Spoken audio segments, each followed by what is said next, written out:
Hello, friends. This is Dave Hurwitz, executive editor at ClassicsToday.com, here with the Haydn Symphony Crusade. And we're all the way up to Symphony number 78 in C minor. Minor keys. Big deal. Minor keys in middle period Haydn. Yeah, not as big a deal as with other composers because Haydn had a reputation for being jolly and relaxed and never tragic or serious, except for that brief Sturm und Drang period in the symphonies, basically in the late 30s and 40s and up to the early 50s. Well, that's not really as true as it sounds.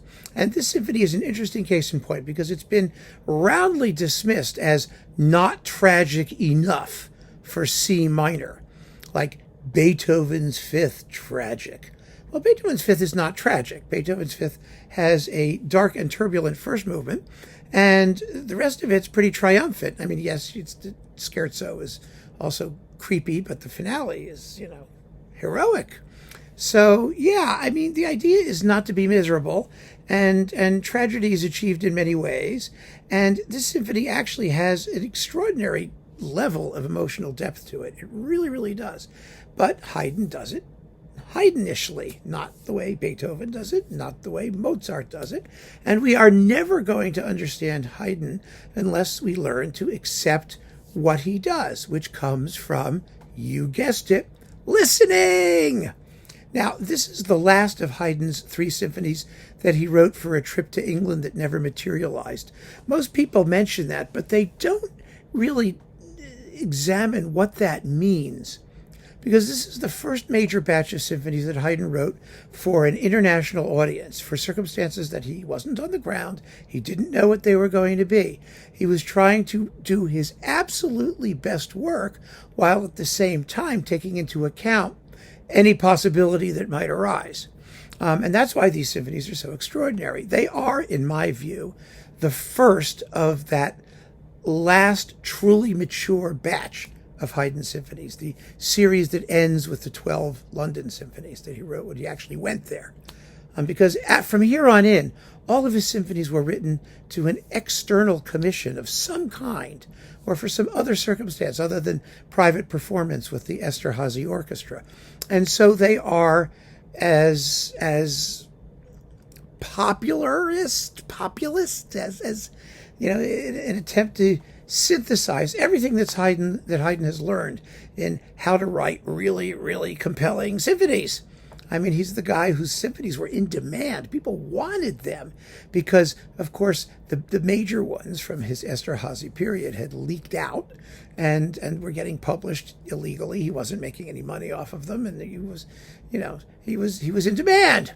And so he's now meeting the demand. And the I'm meeting the demand symphonies are the great Haydn symphonies. And there isn't anything about this batch, numbers 76, 77, and 78, that are less grand or less great. Let's put it that way. Not as grand and as big, but less great in terms of musical sophistication and memorability and all of those good qualities. I mean, they're just as good as anything that came later. They really, really are. And this is one of the really coolest ones. And it's amazing how it has been so easily dismissed. I don't get it. It has tremendous emotional depth, and if it has a happy ending and it begins in a minor key, so do 99.999% of all of the other works written in minor keys in the history of humanity. So what's the big deal?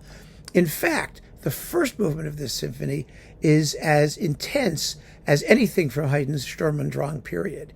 It begins in a minor key and it ends in a minor key. And the way it ends in the minor key is really, really interesting and powerful and gripping and expressively deep. It has tiefness, they say in German. It's tief. Like Nietzsche, tief ist der Weg, die Welt ist tief. Deep, profound, deepness, true deepitude, deeposity. It's deep. Believe me. And I'm going to show you how. So here's the deal. Here's what happens in this symphony, and it's really fascinating. The exposition begins in a wonderfully minatory. Get it? Minor, minatory, they work. Minatory minor key. It's very grim. And Haydn's making a lot of use of canonic counterpoint. That is, the melodies follow each other a couple bars apart between the upper and lower voices of the orchestra.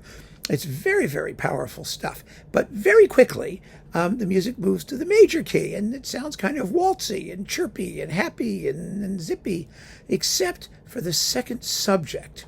The actual second subject, which is very, very brief and very strangely and ambiguously harmonized. It's a very interesting, simple line of music. Do, do, do, do, do, do, do, do, do. That's all it is. And me singing it doesn't give you any sense of it at all because it's the harmony that matters. It's really, really, really interesting. And then it ends rather happily. The exposition does. But Haydn is not going to end happily. He's going to end tragically in this movement. Very, very, very grimly. And he does it by, well, let me explain to you what he did. I mean, I'm trying to explain to you what he did, aren't I? Let me make you have to listen. There we go. That's the word, listen. We have to listen to what he does. So what I'm going to do is I'm going to play you the exposition and then the recapitulation with a little pause. I'm leaving out the development section, which is fascinating, by the way, but you can hear it on your own. The important thing, let me just play it for you, and then we'll talk about what we've just heard, and then we'll play it again, because you really need to hear it like a couple of times to get the fun of it all and how exciting it is. Here is the exposition with a little half a second pause after its chirpy, happy ending, followed immediately by the recapitulation.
Well, isn't that interesting, isn't it?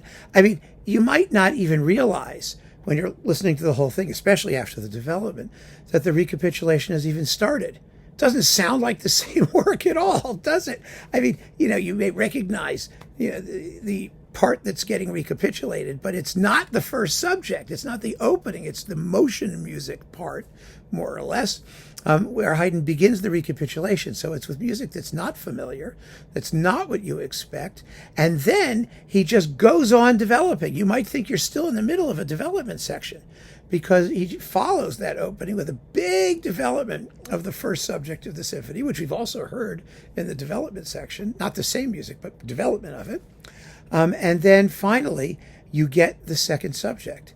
And the really cool thing about this second subject and why it's so important is because when you first hear, well, I'm going to make it easier again for you. Here is the second subject as we first hear it in the exposition, after a little pause with the repetition of it in the recapitulation. One of them ends in the major key, one of them ends in the minor key, but here they are.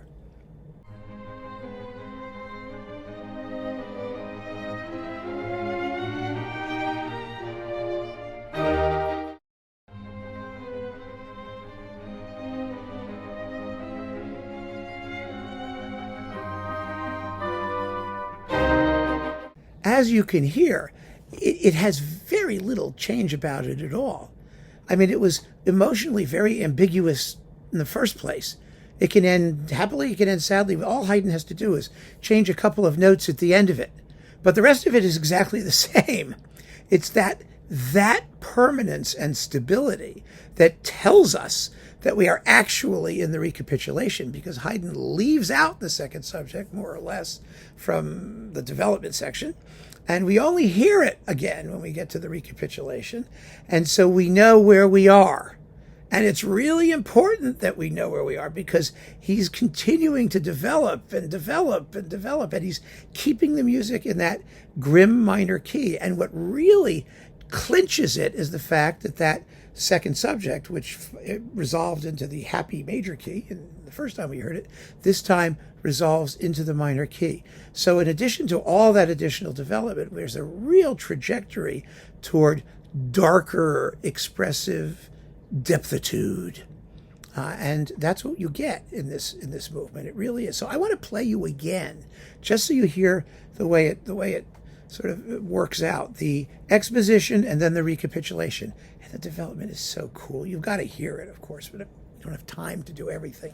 But this will give you, I think, the best sense of how this music is not just, lightweight and uninteresting and tepid, and it's not. It's really emotionally turbulent and powerful stuff.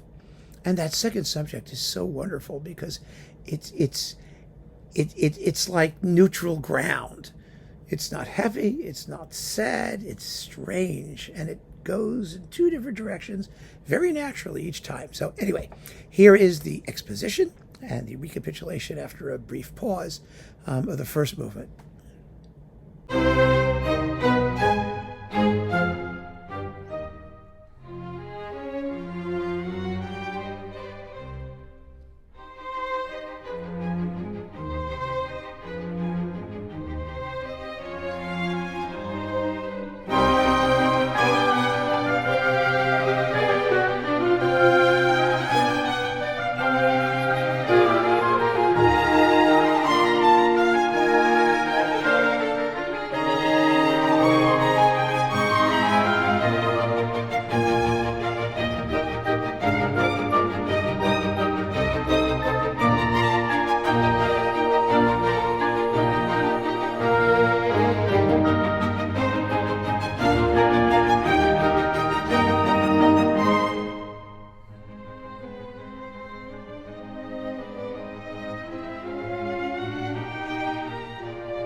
absolutely nothing about that I find lightweight or emotionally tepid.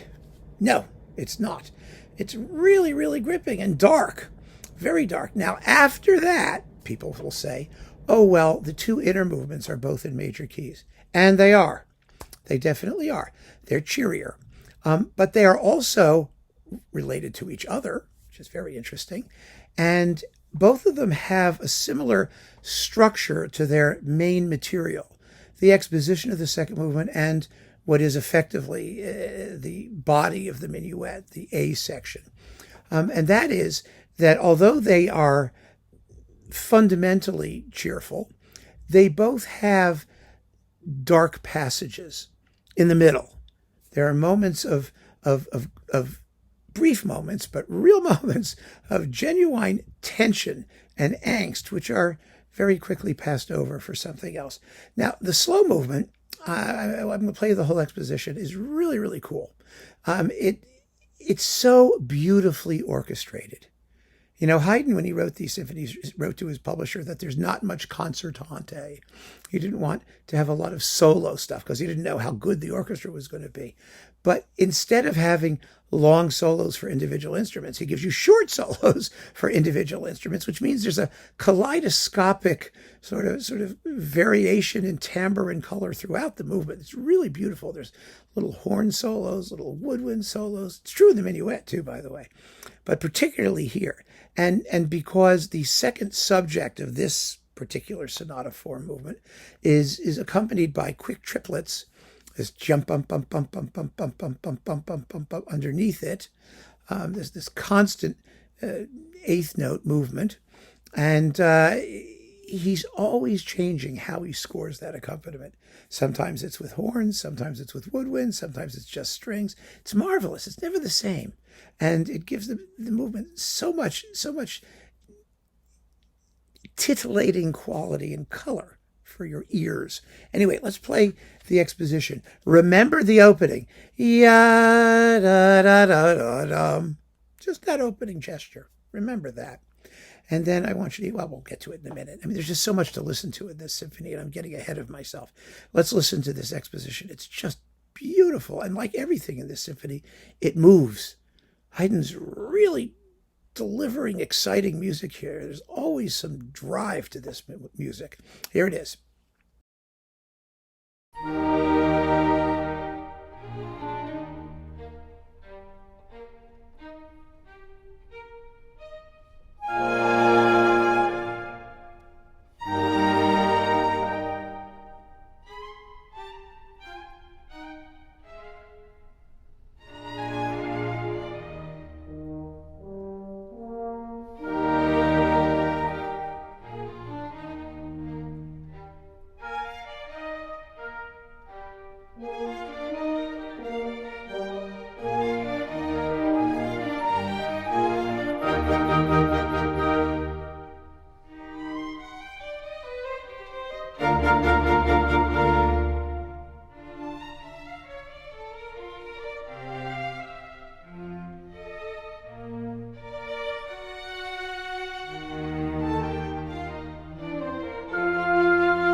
So you heard that sort of dark outburst toward the end of the exposition?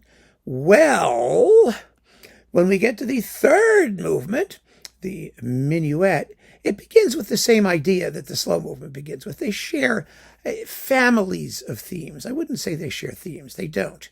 But the minuet is ya-da-da-da-da-da, and the slow movement is ya-da-da-da-da-da. They're the same, effectively. And then they go sort of their own way, but they sort of share an overall shape and trajectory that's similar. A lot of people don't notice that, Haydn particularly, but classical pieces that don't share themes often share family resemblances between themes. And this is one of those cases. So let me play you the entire minuet, and you'll see exactly what I mean. Remember the opening of the slow movement, ya da da da da da, and then in comes the minuet.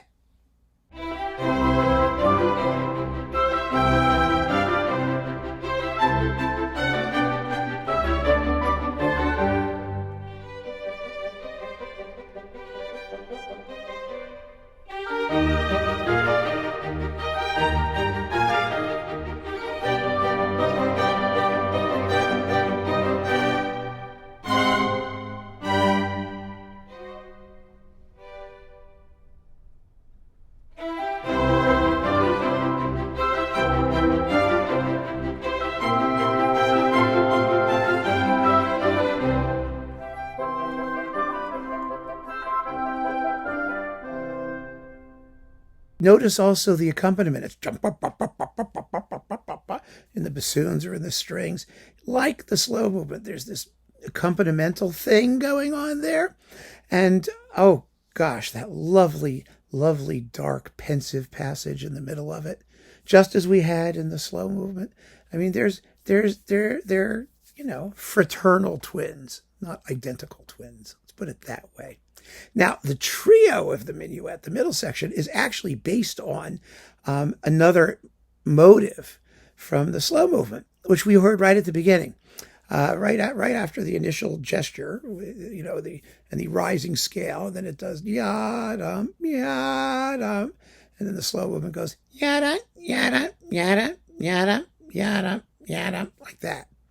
Well, the trio of the minuet is yada, yada, yada, yada, yada, yada. Well, I don't have to do that. I can play it for you. And here they are.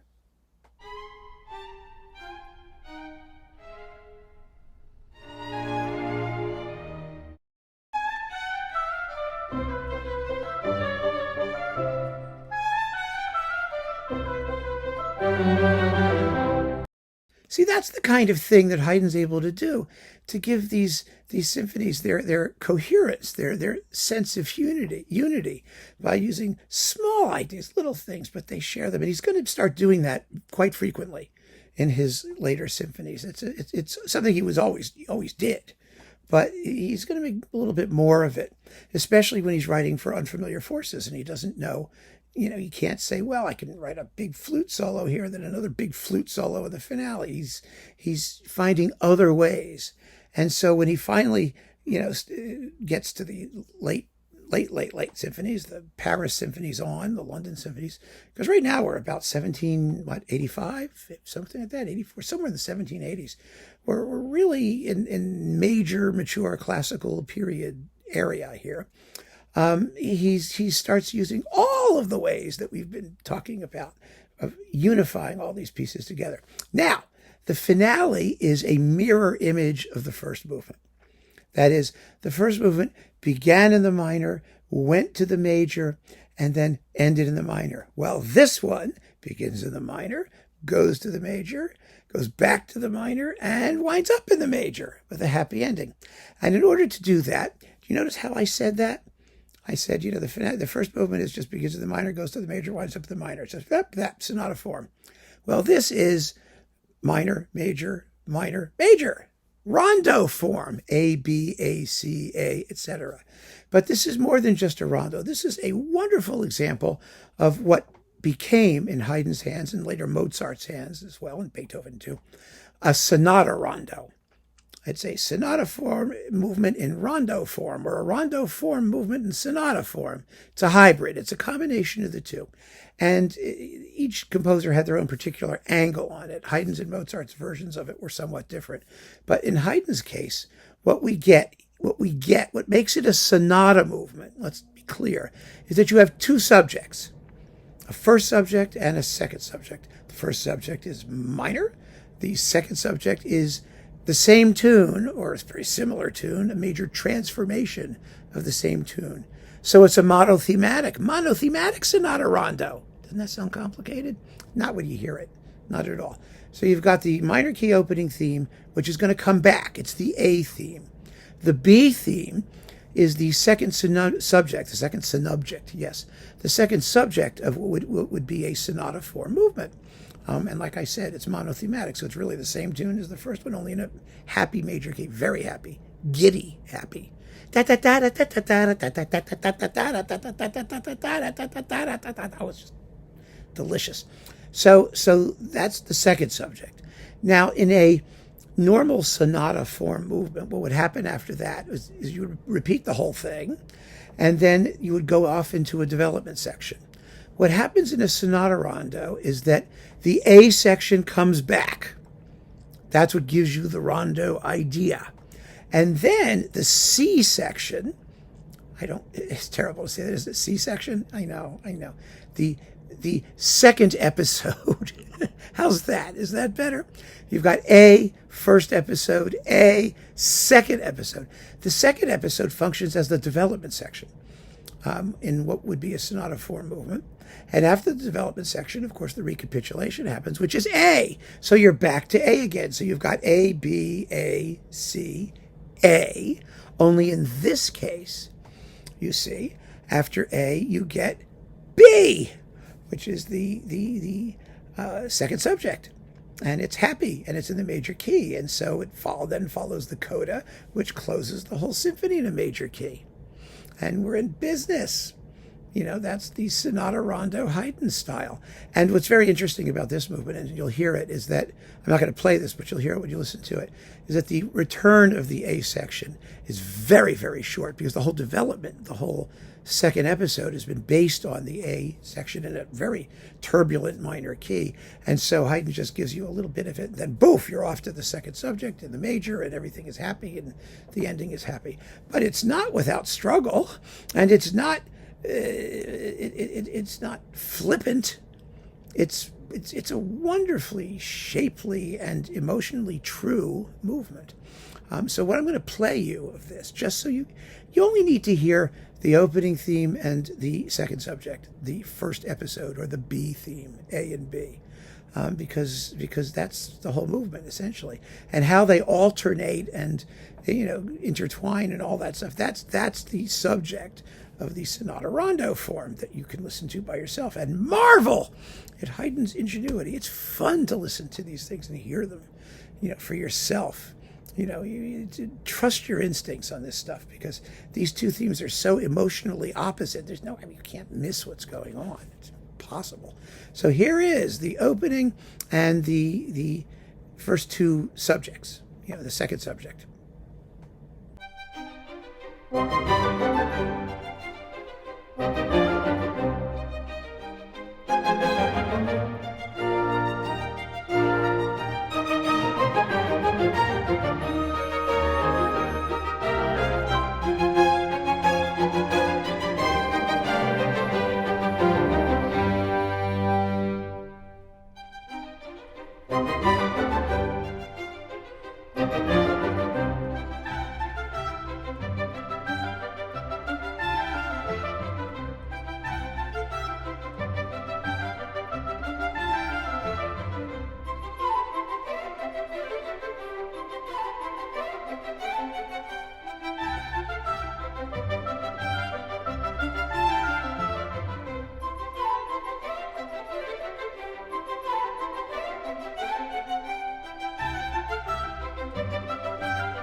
And that is Symphony number 78. It's going to end happily, and there's nothing wrong with that.